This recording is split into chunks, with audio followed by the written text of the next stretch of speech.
Hello everybody. Hi. My name is Darren. I'm Graham. And I have seen, but you're going to see, the film The Big Show. Oh, The Big Short. What? It could have been show. Could have been. Yeah, it could have been.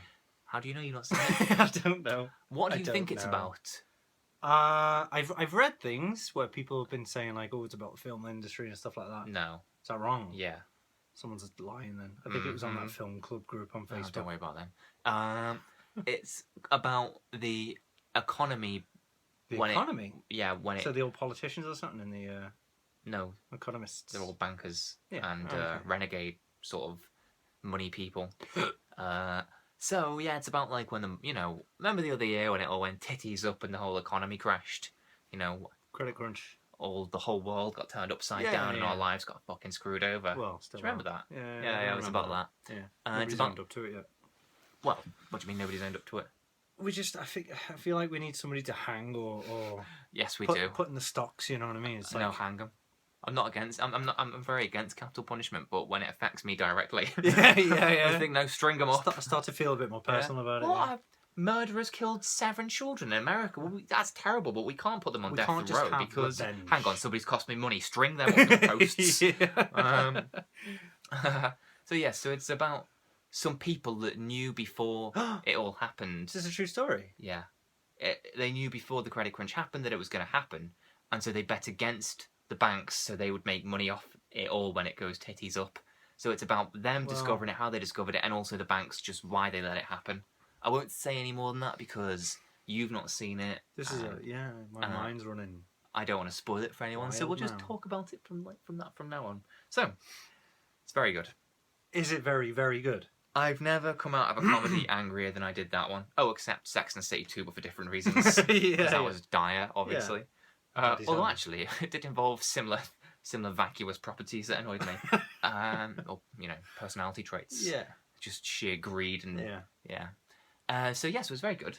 It's directed. Oh yeah, the director of this film has now been nominated for an Oscar for this film. So he's now an Oscar-nominated director. Oscar-nominated Adam McKay, whose previous credits include The Other Guys, Anchorman 1, Anchorman 2, and Step Brothers. He's been nominated for an Oscar. Hitchcock never won an Oscar. Yeah. I don't know if he got nominated, but Probably. he got an honorary one. I feel I should say that. Hitchcock, not Adam McKay. But it's very good. Very good. Yes, it's like Wolf of Wall Street minus the stupidly long running time of Wolf of Wall Street and all the sexism and misanthropy and stuff like that. Not to say that the film Wolf of Wall Street was sexist and misanthropic, but the characters were. None of that. It's just people who are just pure greedy. Oh, also, none of that. Christian Bale is in this. He's also been nominated for an Oscar. For this film. Yes, and in general, he's won one in the past. All right. It's kind of an ensemble. So there's Christian Bale, Ryan Gosling, and Steve Carrell, who are kind of equal. But that's interesting. That's an interesting sentence. Go on. Why? It's just you wouldn't normally associate Steve Carell with the other, the other guys. Was he in that one? With those other guys, in the same kind of bracket, but he's coming on leaps and bounds. Leaps and bounds. Why are you so weird about that phrase? It just is. Okay. It just is. He says about himself. So it starts off with Christian Bale talking. I can't remember if it's to camera or if it's to somebody, but it's almost as though he's doing it to camera. And his character has a glass eye, but obviously they don't just say that straight away. It's not like, here's a glass eye. So there's a good sort of 3 minutes. You're going, what the fuck is wrong with Christian Bale's eye? I've never noticed that before. And then he starts being like, for me now. No, it's not. Because he says it like a minute in, but there's the first few seconds. Yeah, I don't think you're meant to be thinking this. I don't think you're meant to even notice. But I'm going to tell Hazel now she's going to be watching it as well. Who's your girlfriend who's going to be seeing it with you? Well, don't tell her then. That's you, isn't it? I believe in you. Carry on. Yeah, but you're going like... But occasionally, obviously, because of glass eye, it straightens out, and it's only slightly off. And so it'll straighten out, and you go like, oh no, I must have just been imagining that. And then it'll go a bit whiffy again, you're like, what? No, what is going on? And then you think like, has he just kept that weird nose wart to distract me from his wonky eye all these years? You've never seen it before. Yeah, and then the next bit they go like, oh, he's got a glass eye, and you go, it was wonky after all. That's weird. Yeah, anyway, that's not the thing of the film, that was just something I noticed. It's like within the first minute, as you say. Yeah. He's really good, but Steve Carell was my favourite actor character in it. Wow. And I think he should be nominated for the Oscar. Possibly just because he was the angriest character in it. That's the one you relate to most. Yeah, I could put myself there. Yeah, whereas Christian Bale's character was slightly autistic. So I think you might relate to that one. What do you mean by it?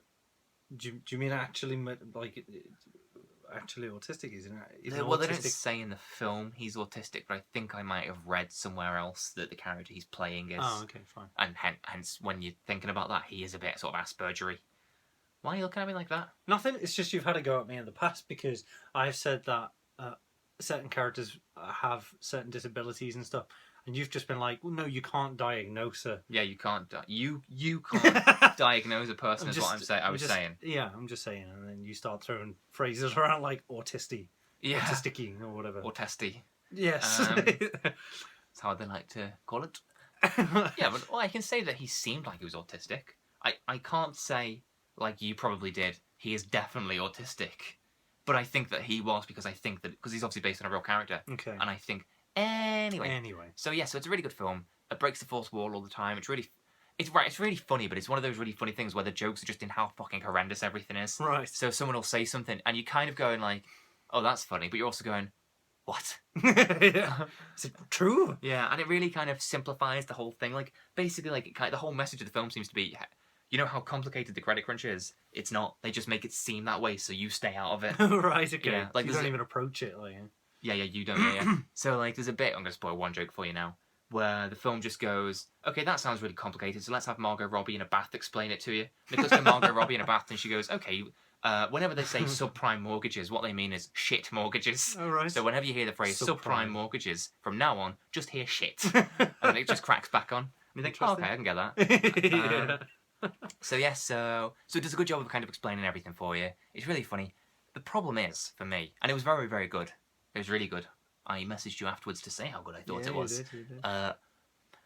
Right, since it's come out, like a load of places, like movie websites and stuff like that, I've said like, if you enjoyed this film, or if you're going to see this film, then you might also want to see these films.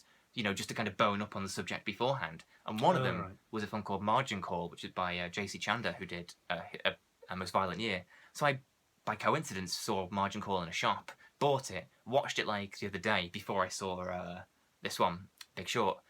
And I really loved Margin Call, and I loved Margin Call probably even more than I love this. So I couldn't help but compare the two things to one I've seen. I mean, they're completely different in terms of the way they approach the thing, but just I really loved Margin Call. Margin Call was phenomenal. So... Wow. And Margin Call, actually, you could watch them as a great kind of double feature because this is about the people outside the banking system going, that's all going to go titties up, let's make some money. Yeah. Whereas, you know, because the banks haven't worked it out yet, or have they?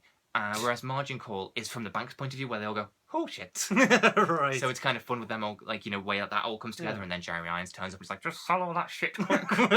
And everyone's like, no, you shouldn't do that, Jeremy, you're going to screw the world. He's like, sell the fucking shit. Oh my god. That's basically Margin Call in a nutshell. So yes. Is it like an episode of TV's The Thick of It, where everything just starts kind of collapsing around them? It's kind of not like damage comedy, limitations. Margin Call. No. Well, Margin Call, if we're going to get into it, is more like Glengarry Glen Ross, but anyway. So was that us getting into it? Yeah, that was kind of the wrong film. Right. So Adam McKay directed it really well, I guess, because he's been nominated for an Oscar. If you give a shit about Oscars, which we don't. What's Ryan Gosling like? Because you haven't mentioned him at all. He's the person that ties everything together, because none of the characters, as you'll see, really interact with each other at all. Right. He does. He interacts with, I think, all of them.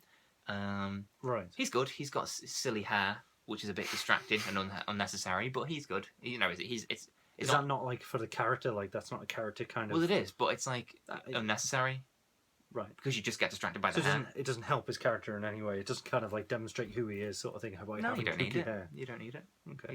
He's a good enough actor that doesn't need a wig to sell a character. He's wearing a wig. I would hope so. Or his hair looks a bit like Bradley Cooper's in American Hustle, or whichever one. You know, which are like tightly. Okay. No, that would be if he was wearing a Davy Crockett hat. Okay. Coonskin. Don't be racist. Anyway, so I have nothing else to say on this. You've just farted. I didn't. I promise I didn't. So anyway. I'm going to say goodbye. All right. Bye. Well, I'm not going yet. Okay. What have you got to say? No, I'm going now. Bye.